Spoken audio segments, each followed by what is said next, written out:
विद्याभूषण सन्मति सागर जी महाराज की जय। उत्तम शौच धर्म की जय। बोले हरि का सभा सरस्वती भूषण माता जी की जय। जय जय गुरु माँ। धर्म स्नेही बंधु, पर्व राज परीक्षण के चतुर्थ दिन में आज हमें अपनी आत्मा को पवित्र बनाना है। 4 कसायों में से अंतिम कसाय लोक कसाय को समझना है, तो दूसरी ओर हमें अपने 10 धर्मों में से चतुर्थ धर्म में से उत्तम शौच धर्म को भी समझना है। आज की कसाय एक ऐसी कसाय है कि जो हमसे मायाचारी भी कराती है, छल कपट को भी हमारे में पनपाती है, हमें अहंकार के शिखर पर भी चढ़ाती है और क्रोध की अग्नि भी हमारे में उत्पन्न करती है। ये कहें क्रोध जैसे मीठा जहर है, तो मान क्रोध कड़वा जहर है तो मान मीठा जहर है। और मायाचारी एक जाल है। इसके साथ आज का जो ये लोभ है, यह लोभ तो ऐसा कर्दम से भरा हुआ एक सागर है कि जिसमें यदि व्यक्ति फंस जाता है तो उसमें से निकलना उसका बड़ा मुश्किल होता है। और उस सागर में क्रोध मान माया के कीट मगरमच्छ उसमें भरे हुए हैं। ऐसी यह लोभ कसाय जिसने हमारी आत्मा की पवित्रता को आघात पहुंचाया है, जिसने हमारी आत्मा की पवित्रता को समाप्त किया है, ऐसी वह लोभ कसाय को हमें समझते हुए इसके साथ साथ हमें अपने आत्मा का जो हमारा धर्म है, शुचिता है, पवित्रता है, उसको भी समझना है। यद्यपि शुचिता सबके लिए प्रिय है, ऐसा कोई नहीं है जो पवित्र साफ सुथरा नहीं रहना चाहता हो। अपने घर को भी आप पवित्र रखना चाहते हैं, साफ सुथरा रखना चाहते हैं, अपने वस्त्रों को साफ सुथरा रखना चाहते हैं, सब चीज को, अपने शरीर को साफ सुथरा रखना चाहते हैं, किंतु यदि नहीं रखना चाहते तो अपनी आत्मा को साफ सुथरा नहीं रखना चाहते। बस अगर जरा सा भी उस पर कहीं कोई दाग लग जाए तो हमारे लिए अच्छा नहीं लगता, हम उन वस्त्रों को बदल देते हैं, है ना। घर में यदि गंदा हो रहा हो, उसके लिए यदि स्वयं हम उसकी सफाई ना कर सके तो हम उसके लिए सर्वेंट लगा लेते हैं और उसे साफ करवाते हैं। पर आत्मा को साफ करने के लिए ऐसी कौन सी साबुन है, ऐसा कौन सा सर्फ है, कौन सा डिटर्जेंट पाउडर है जिसके माध्यम से इस आत्मा को साफ किया जा सकता है। आचार्य समंतभद्र स्वामी कहते हैं, स्वभाव तो सुचौ काय रत्नत्रय पवित्र दे, निर्जगुप्सा गुणप्रीतिर मता निर्वीर चिकित्सका। क्या कहते हैं, ये शरीर यह स्वभाव से ही अपवित्र है। इसकी आप लोग परिभाषा जानते ही हो। केसर चंदन पुष्प सुगंधित वस्तु देख सारी, और देह परस्ते होए अपावन निष्दिन मल जारी। यह मल से भरा हुआ घड़ा है। यदि स्वर्ण के घट को भी मल से भर दिया जाए तो क्या उस घड़े को कोई लेने के लिए तैयार होगा? कोई नहीं होगा। तो यह खड़ा ऊपर से जो हमें सुंदर सा दिखता है, यह शरीर अंदर से सप्त धातु और उप धातुओं से भरा हुआ है। इस शरीर से बढ़कर के गंदगी अशुचिता और कहीं नहीं है। और हम इस शरीर को धोते हैं, इसको मल मल करके धोते हैं। एक बार नहीं धोते, कहो गर्मियां हो तो कहो 2-2 3-3 बार भी लोग स्नान कर लेते हैं, पर ये शरीर आज तक पवित्र नहीं हुआ। एक प्रसंग आता है कि एक बार अकबर जहाँ कोयला रखा रहता था वहां गए, तो उनके कपड़ों में वह कोयले का दाग लग गया, क्योंकि निश्चित है काजल की कोठरी में कैसे सयान हो जाए, एक लीक काजल की लागे पे लागे। कितना भी होशियार व्यक्ति हो जाए, किंतु कहीं ना कहीं से वो काजल या कोयला जो भी है वो लग ही जाएगा। तो जरा सा दाग उनके कपड़ों पर लग गया। अब वो कहते हैं बीरबल से, बीरबल इस कोयले को सफेद करवाओ। यदि 7 दिन का समय देता हूँ, यदि ये सफेद नहीं हुआ तो समझो मृत्यु के घाट को उतार दिया जाएगा। पहले के राजा लोग बड़ी जल्दी कह देते थे, अगर कोई उनकी आज्ञा की पूर्ति न हो कि यदि तुमने ऐसा नहीं किया तो तुम्हें मौत के घाट उतार दिया जाएगा। कोई बात नहीं, 6 दिन हो गए, निकल गए। कर्मचारी लोग बेचारे साबुन ला ला करके, जल ला ला करके उस कोयले को धो रहे हैं, परंतु वो कोयला साफ नहीं हो रहा। बड़े परेशान, अब तो बेचारों को नींद भी नहीं आ रही, सोच रहे हैं कि अब तो कल तो मृत्यु होना ही होना है, क्या करें। बीरबल सोचते हैं कि चलो मैं देख तो आऊं क्या किया कर्मचारियों ने एक बार बादशाह के जाने के पहले, मैं देख आऊं कोयला सफेद हुआ या नहीं हुआ। बीरबल आते हैं वहां देखने के लिए, तो देखते हैं हमारे कर्मचारियों को कि सारे भयभीत हुए खड़े हुए हैं कि अब तो हमारी मौत निकट है।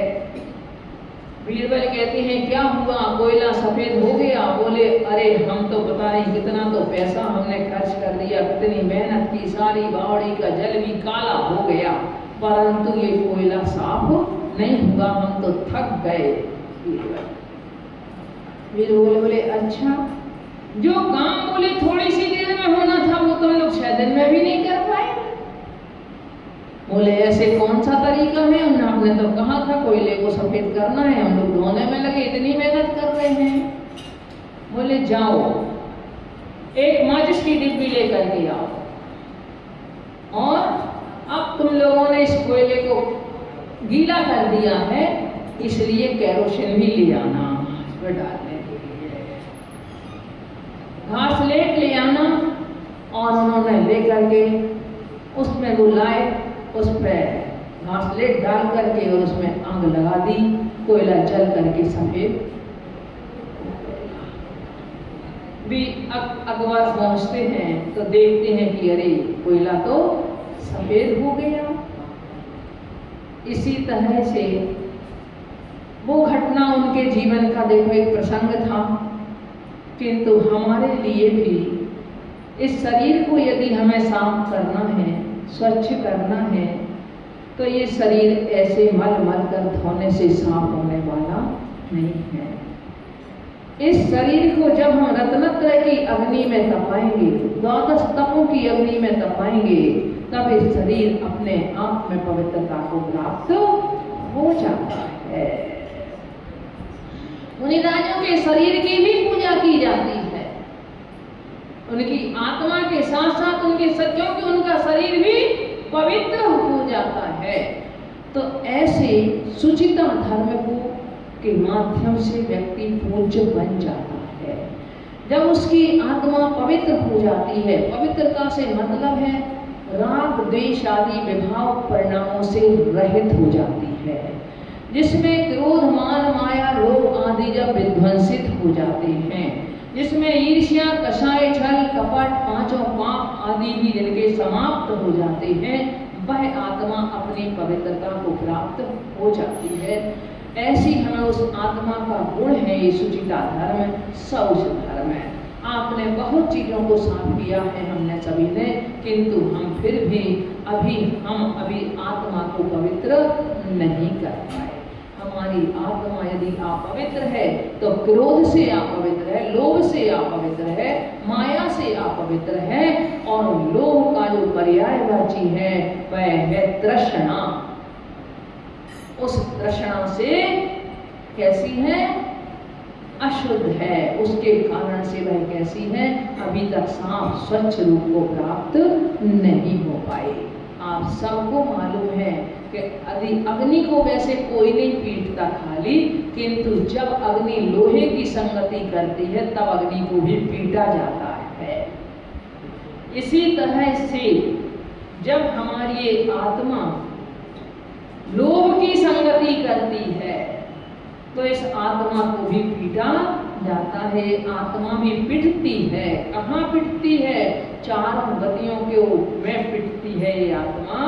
लोभ को प्राकृत भाषा में लोहे कहा जाता है। ऐसे लोहे की संगति करके हमारी आत्मा भी चारों गतियों में पिट रही है, चारों गतियों के कष्ट झेल रही है ये आत्मा। फिर भी हमने आज तक इस लोभ की संगति को छोड़ा नहीं है। कहते किसी हैं लोग, तृष्णा किसी कहते हैं। वर्तमान में जितना हमारे पास में है उसके प्रति आसक्ति होना और भविष्य के लिए और आकांक्षा होना, यह कहलाता है लोभ। जितना हमारे पास में है, क्योंकि ये तृष्णा ऐसी है जो कभी शांत नहीं होती, तभी तो भगवान की स्तुति करते हुए कहते हैं आचार्य, तृष्णाचिसा परिदहन्ति न शांति रासा मिष्टेन्द्रियार्थ वै परिवृद्धिरेव।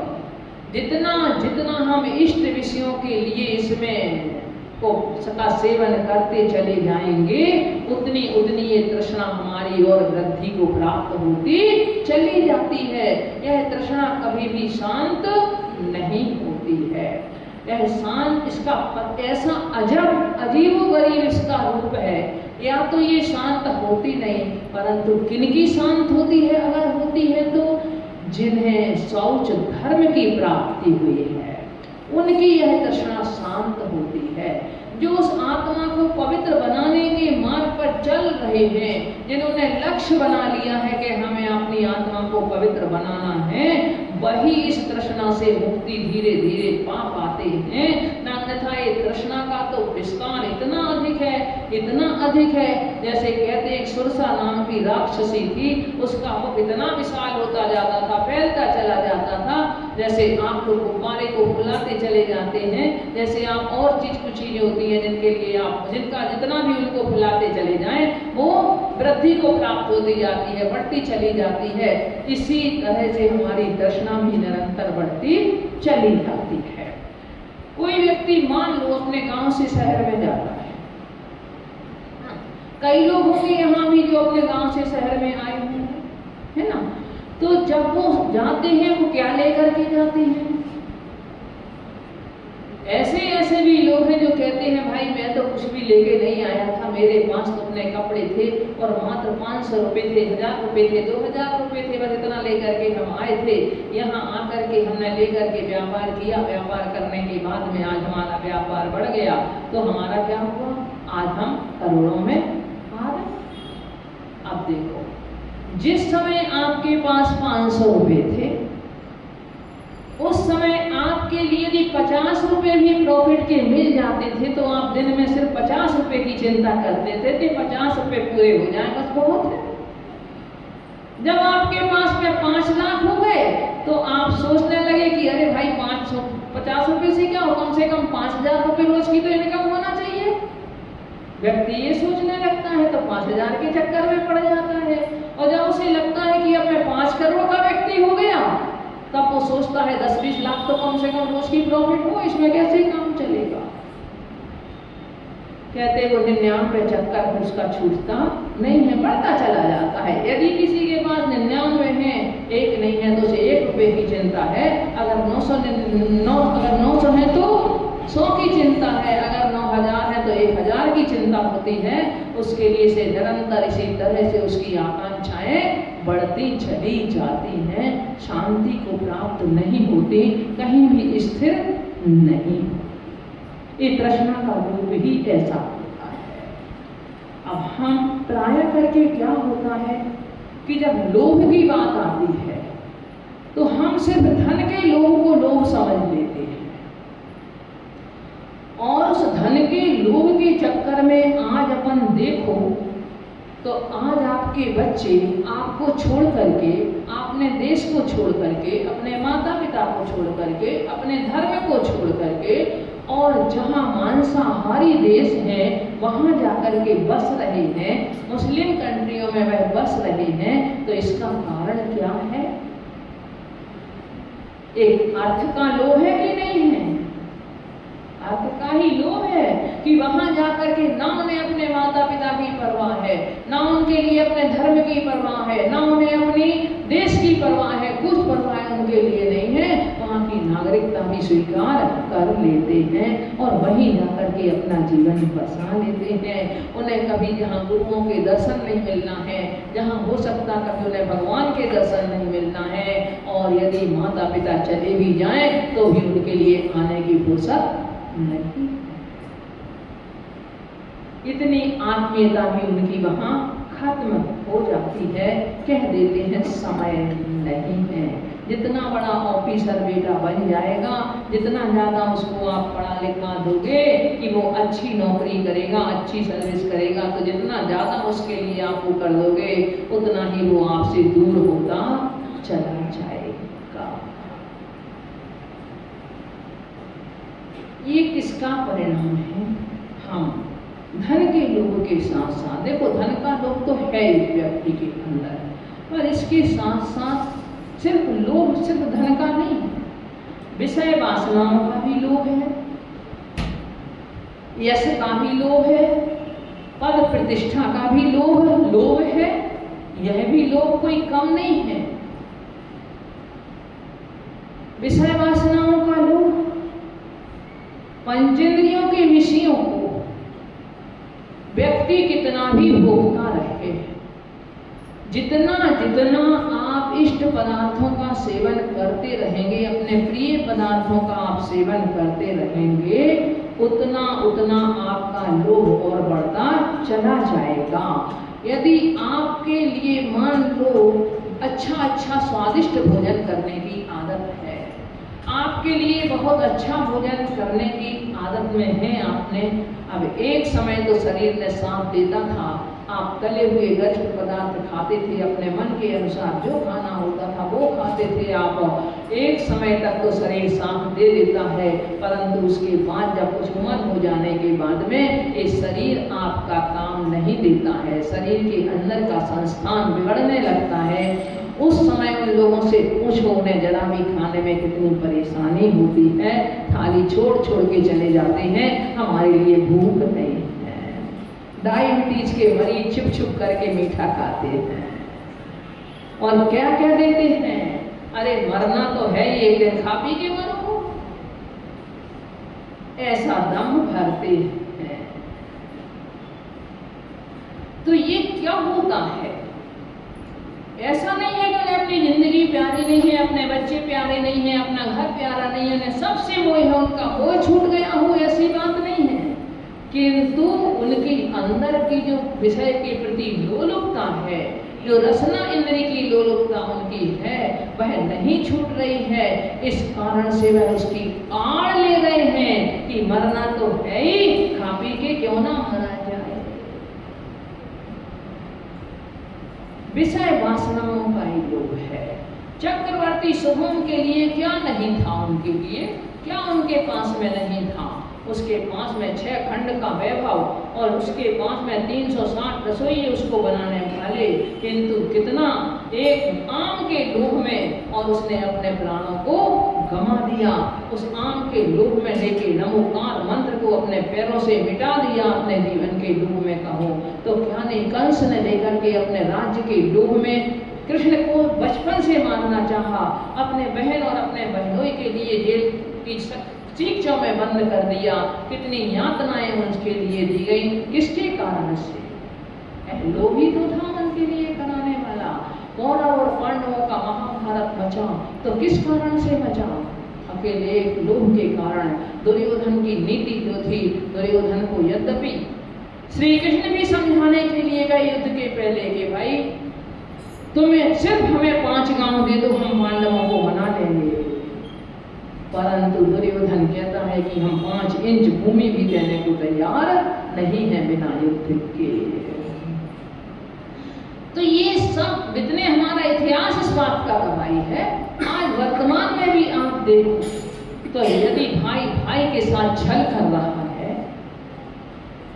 पड़ोसी पड़ोसी के साथ छल कर रहा है, पिता पुत्र के साथ छल कर रहा है, पुत्र पिता के साथ छल कर रहा है, तो वो किस कारण से कर रहा है? कहीं ना कहीं लोभ उसमें पीछे कारण है। उसके अंदर का धन के प्रति जो लोभ है, जो तृष्णा है उसकी, वह उसकी उसमें कारण है। परंतु ये तृष्णा रूपी गड्ढा ऐसा है कि इसमें यदि 3 लोग की संपत्ति भी भर दी जाए तो भी ये कभी भरने वाला नहीं।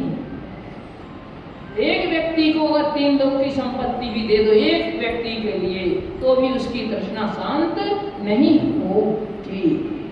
सिकंदर के मन में क्या आया था कि मैं विश्व विजेता बन जाऊं, परंतु जब उसकी आंखें खुली, जब दिगंबर गुरु का समागम मिला और उसका उन्हें उपदेश मिला, तब अंत में उसकी ज्ञान की आंखें खुल गईं।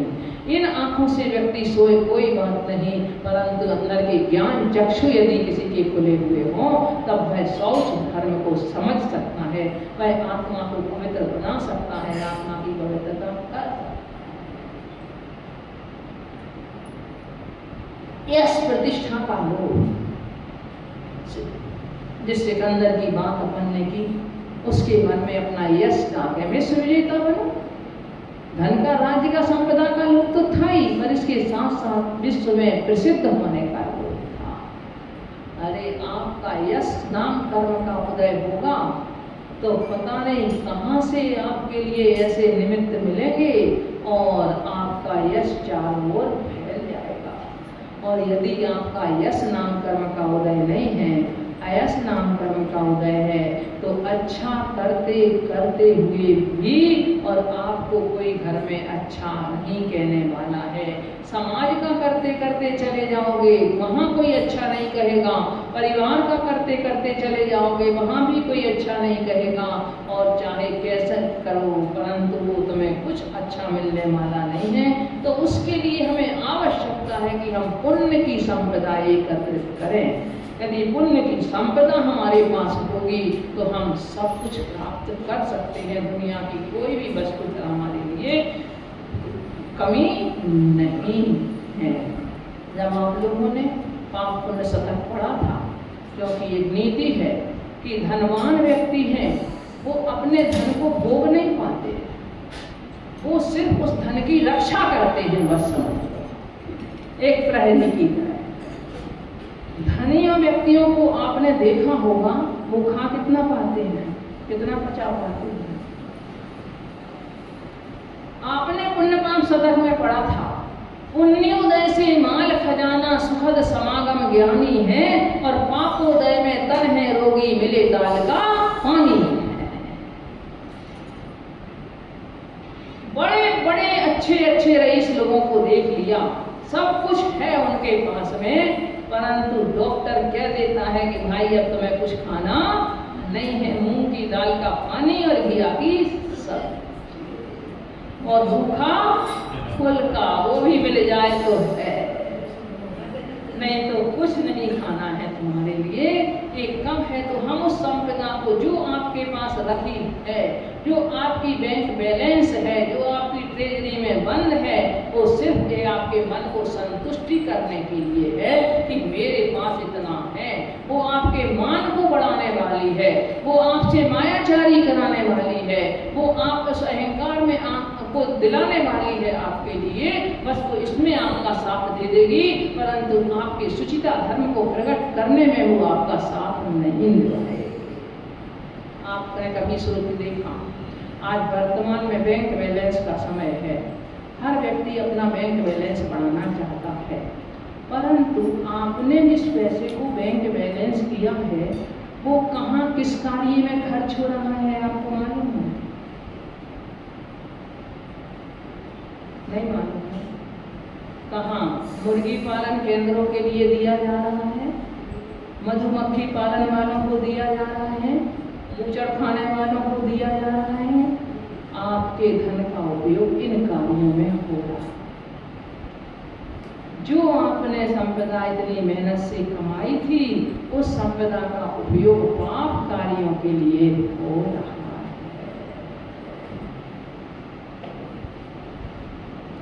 तो सोच लो एक बार कि आखिर हमें क्या करना है।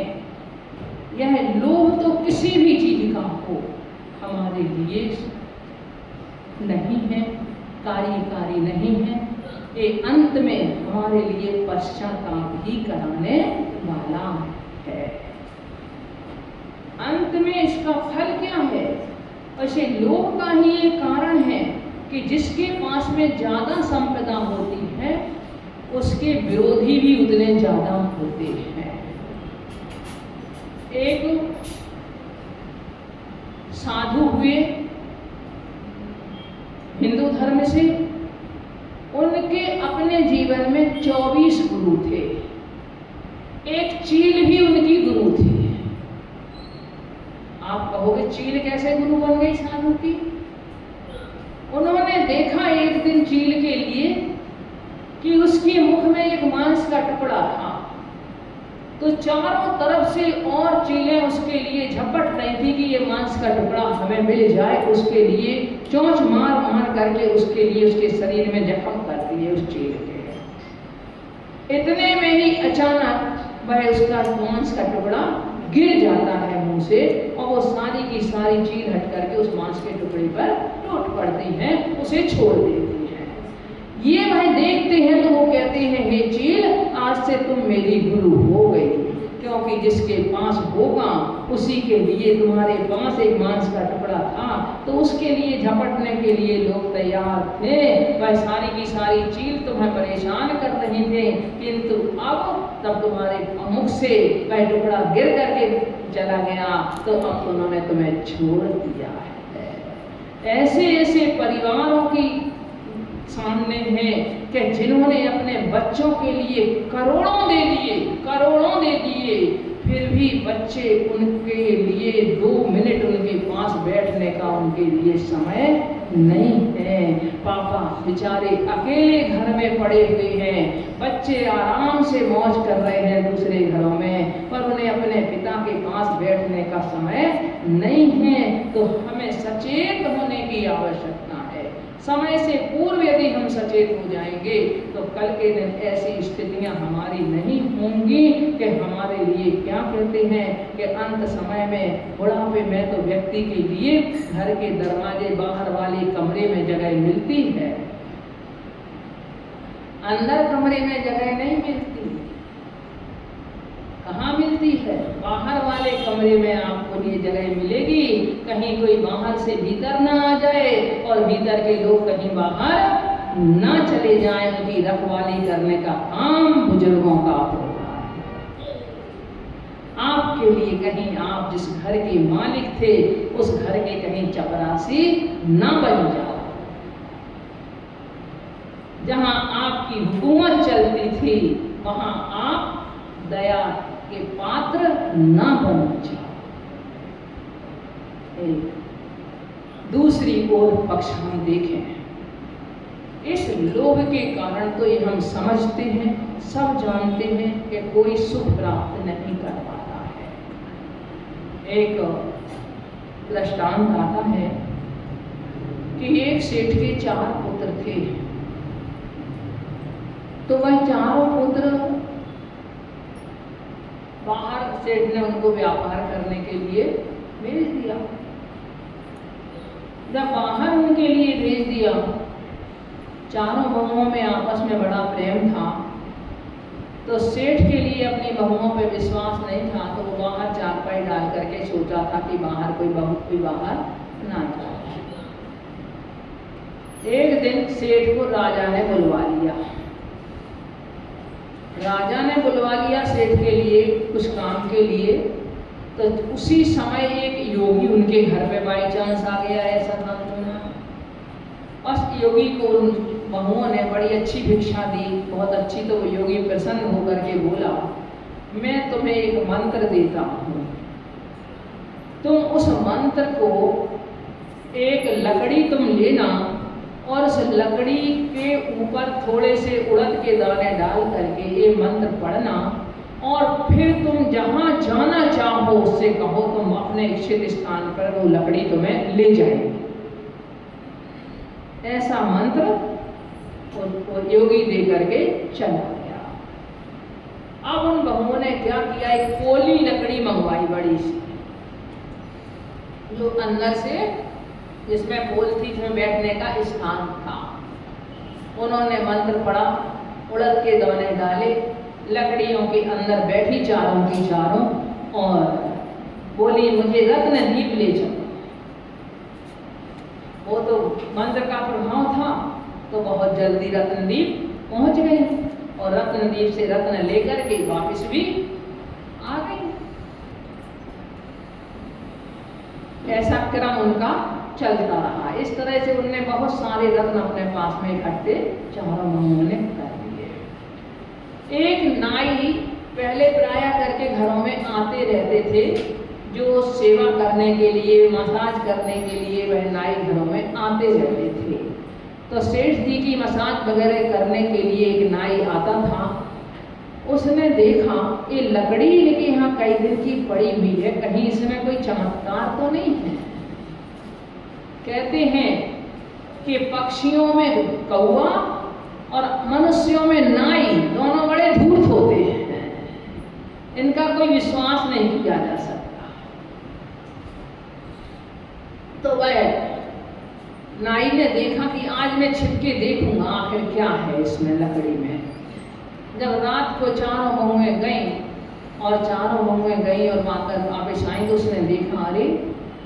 तो अगले दिन फिर वो सेठ जी ने कहा भी कि जाओ तुम अपने घर जाओ, अब रात हो गई। तो बोले अच्छा चला जाऊंगा। सेठ जी को छिप करके बैठ गया और वो लेकर के उस लकड़ी में ही पहले से ही छिपके बैठ गया। देखता हूँ ये चारों कहाँ जाती हैं। कहने का मतलब संक्षिप्त कर रहे हैं उसके लिए।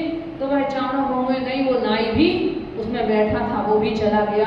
वहीं रत्नदीप जाकर के रत्न लेकर के नाई भी बहुत सारे रत्न ले आया।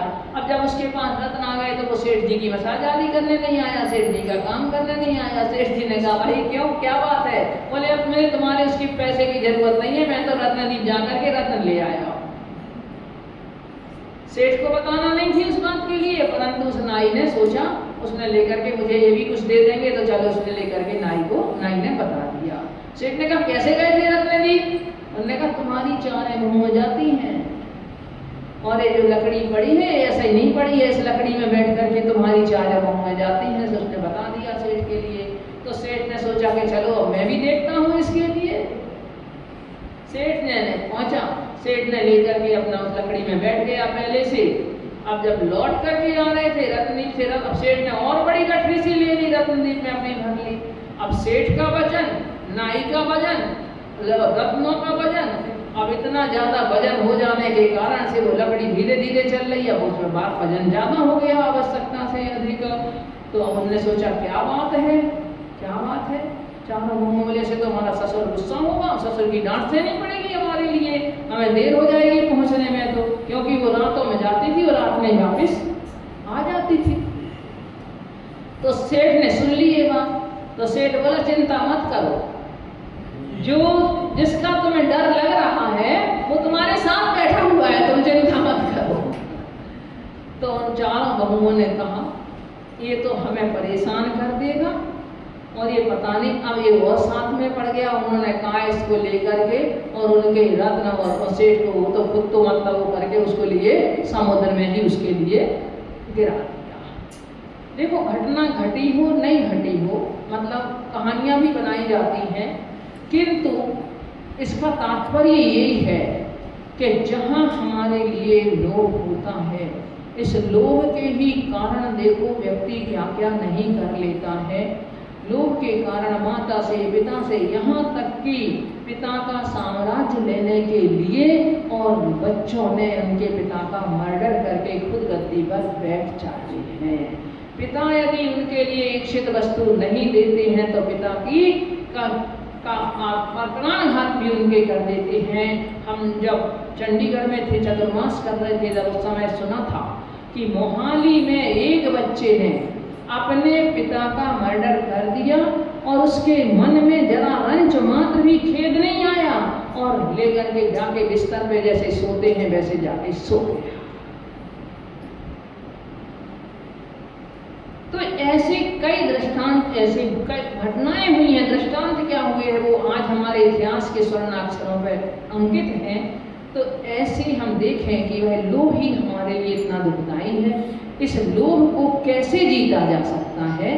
तो उसका उपाय है संतोष। संतोष यदि तप है तो तृष्णा ताप है। संतोष जिसके पास में है, कहते हैं संतोषी सदा सुखी। जिसके पास संतोष है उसके पास और कोई दुनिया की संपदा नहीं है, फिर भी वो सुखी है। और जिसके पास संतोष नहीं है, दुनिया की संपदा है, वो भी सुखी नहीं है। देखो, अन्याय अनीति किसके कारण होती है? लोभ के कारण होती है ना? चाहे किसी के साथ भी व्यक्ति करे, अन्याय करे, अनीति करे, अत्याचार करे, वो होती है लोभ के कारण। परंतु संतोष में व्यक्ति अपने कर्म का उदय मान करके उसको सहता तो है और उसमें भाई क्या धैर्य रखता है, धर्म को नहीं छोड़ता है। जब द्रौपदी का चीर हरण हो रहा था, उस समय द्रौपदी को क्रोध आ गया और द्रौपदी ने कहा कि मैं तुम सबको भस्म कर दूंगी।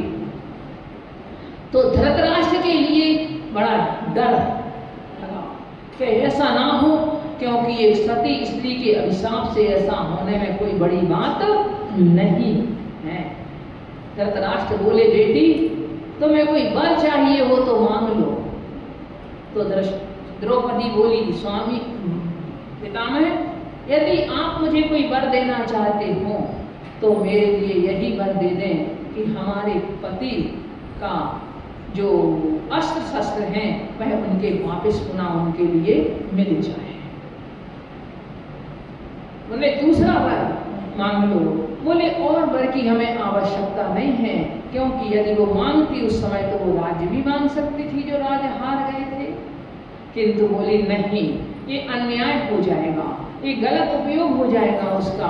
उसने कहा नहीं, बस मेरे पति के अस्त्र शस्त्र दे दो और मुझे और कुछ नहीं चाहिए तुम्हारे लिए, और उसके बल पर मेरे भाग्य में जो कुछ होगा वह सब मुझे मिल जाएगा। मैं किसी का गलत उपयोग नहीं करूँगी। तो ऐसे हम कहीं भी किसी भी दृष्टिकोण से देखें, लोभ की भी कुछ वो होती हैं, अपनी सीमाएं हैं। किसी का लोभ तो इतना बड़ा हुआ होता है, इतना बड़ा है कि वह एक सज्जन थे चंडीगढ़ में, उनके अच्छा सा अच्छा खासा काम था, परंतु पता नहीं क्यों वो सोने का वो करते थे, शेयर का काम, सोने का गोल्ड का। पता नहीं क्यों एक स्वाभाविक रूप से जब भी वो हमारे सामने आते, हम उनसे कहते कि आप अब छोड़ दो ना ये काम, किसके लिए कर रहे हो? बेटा डॉक्टर है आराम से, आप दोनों आदमी हो, माँ थी 94 साल की, आपके लिए क्या करना? इसमें तो देखो कभी कभी आदमी बिल्कुल जीरो हो जाता है, आदमी कभी हीरो भी होता है तो कभी उसमें जीरो भी हो जाता है। जब आपके लिए काम हो रहे, बोले नहीं माता जी अब छोड़ा नहीं जाता, और उन्होंने उस बात को नहीं माना। आखिर हुआ ये कि इतना लंबा उनके लिए वो लगा, लॉस हुआ, इतना लंबा लॉस लगा उनके लिए। हालांकि उनके पास इतनी संपदा थी कि यदि उसको देते तो वो लॉस पूरा कर सकते थे, किंतु उन्होंने नहीं किया और लेकर के अपनी पत्नी को भी अपने साथ में जहर खिला दिया और स्वयं भी जहर खा लिया और दोनों खत्म। तो व्यक्ति की बुद्धि कब मारी जाती है? बस लोभ के कारण उसकी बुद्धि दुर्बुद्धि हो जाती है, वह भविष्य के लिए बड़ी कामनाएं करता है, अनेकों प्रकार के अपने मन में सपने संजोता है, बहुत कुछ करने की सोचता है, किंतु अपने भाग्य को नहीं देखता। हम अपने भाग्य को देखें कि हमारा भाग्य कितना है, हमारी चादर कितनी है। जितनी चादर होगी उतने ही यदि पैर फैलाए जाएं, व्यर्थ में ही हम आसमान में उड़ने की कोशिश करें तो हम सभी नहीं उड़ पाएंगे।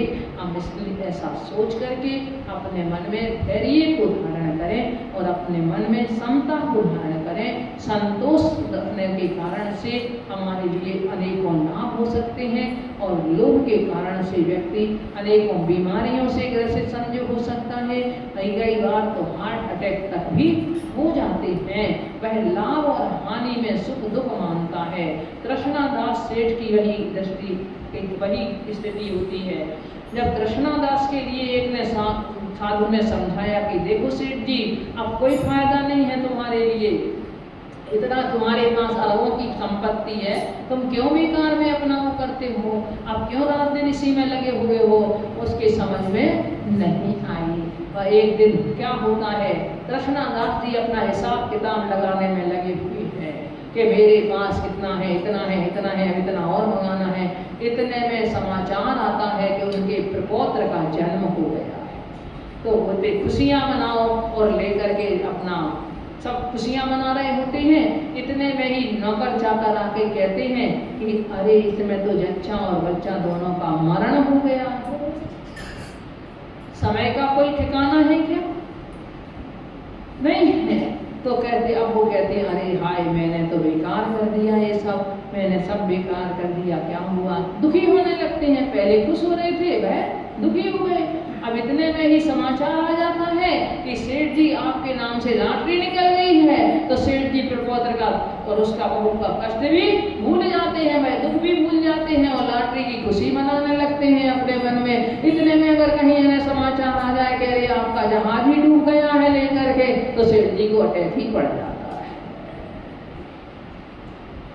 तो ये सुख दुख की जो हमारी परिणति बनती है, जब हमारे में संतोष ना हो तभी वह सुख दुख की परिणति, हर्ष विषाद की परिणति बड़ी तीव्रता से बनती है। हमारे में यदि संतोष होगा तो हमारे में धैर्य भी होगा। और देखो रामचंद्र जी, कितना धैर्य उनके मन में होगा, कितना संतोष उनके मन में उस समय रहा होगा कि कहाँ राज तिलक हो रहा था और कहाँ उन्हें वनवास जाना पड़ा। उस समय कैसे आज आपके लिए यदि मान लो कोई पिता सब कुछ देने को तैयार हो और अचानक मान लो कह दे कि नहीं तुम्हारे लिए कुछ नहीं है, निकल जाओ घर से, कैसा लगेगा? उस परिस्थिति को क्या सहन कर सकोगे? बड़ा मुश्किल है। पढ़ना तो पुराण पुरुषों के चरित्र सरल है, किंतु उनको अपने आचरण में लेना बड़ा कठिन है। तो हमारी पर्युषण के समय भगवान से यही प्रार्थना है, क्योंकि संसार की स्थिति ऐसी है कि मुस्कुराती सुबह सांझ में ढली होती है, जिंदगी की पीठ पर मौत लिखी होती है। तो इसलिए हमारे साथ में भी जो दुनिया में सबके साथ घटित हो रहा है, हमारे साथ भी वही घटित होना है। एक दिन वही स्थिति आनी है हमारी सबकी। तो हम उसके पहले सचेत हो जाएं, हम लोभ से संगति ना करें, हम संगति करें तो अपनी आत्मा से संगति करें, हम उत्तम शौच धर्म से संगति करें, हम क्षमा मार्दव आर्दव शौच धर्म से संगति करें तो हमारा उत्थान होगा। अभी तक हमने जो संगति की है क्रोधादि कसायों से, उस संगति को छोड़ करके हम अब धर्म से संगति कर लें तो हमारा मार्ग श्रेयस्कर होगा। ओम नमः सिद्ध।